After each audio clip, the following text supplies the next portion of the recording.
जब जब होई धर्म के हानि, बाढ़ही असुर अधम अभिमानी।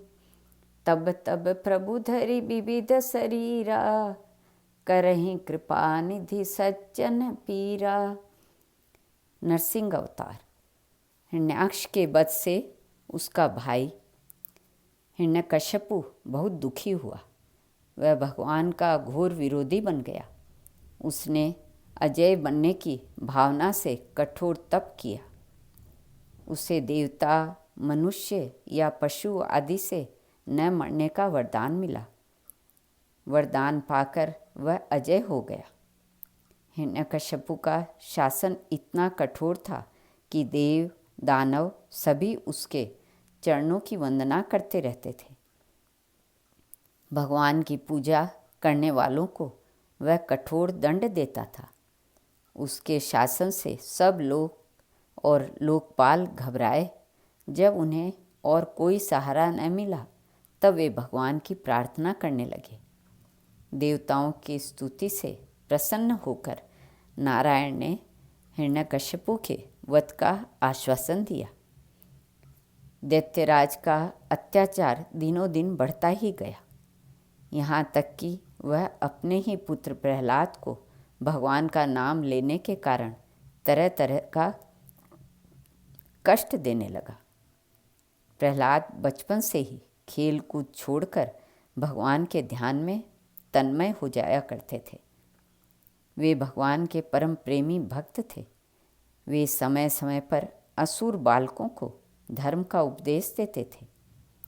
असुर बालकों को उपदेश देने की बात सुनकर हिरण्यकश्यपु बहुत क्रोधित हुआ। उसने प्रहलाद को दरबार में बुलाया।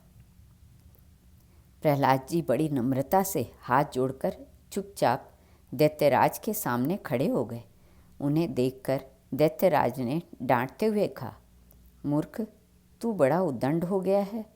तूने किसके बलबूते पर निडर की तरह मेरी आज्ञा के विरुद्ध काम किया है। इस पर प्रहलाद ने कहा, पिताजी, ब्रह्मा से लेकर तिनके तक सब छोटे बड़े चर अचर जीवों को भगवान ने ही अपने वश में कर रखा है। वही परमेश्वर ही अपनी शक्तियों के द्वारा इस विश्व की रचना, रक्षा और संहार करते हैं। आप अपना यह आसुर भाव छोड़ दीजिए। अपने मन को सबके प्रति उदार बनाइए। प्रहलाद की बात को सुनकर हिरण्यकश्यपु का शरीर क्रोध के मारे थरथर काँपने लगा। उसने प्रहलाद से कहा, रे मंदबुद्धि, तेरे बहकने की अब हद हो गई है। यदि तेरा भगवान हर जगह है तो बता, इस खम्भे में क्यों नहीं दिखता। यह कहकर क्रोध से तमतमाया हुआ वह स्वयं तलवार लेकर सिंहनाद से कूद पड़ा। उसने बड़े जोर से उस खम्भे को एक घुसा मारा। उसी समय उस खम्भे के भीतर से नरसिंह भगवान प्रकट हुए। उनका आधा शरीर सिंह का और आधा मनुष्य के रूप में था। क्षण मात्र में ही लीलाधारी नरसिंह भगवान ने हिरण्यकश्यपु की जीवन लीला समाप्त कर दी। अपने प्रिय भक्त प्रहलाद की रक्षा की। सर्वव्यापक नरसिंह भगवान को हम नमस्कार करते हैं। श्री कृष्णार्पणमस्तु।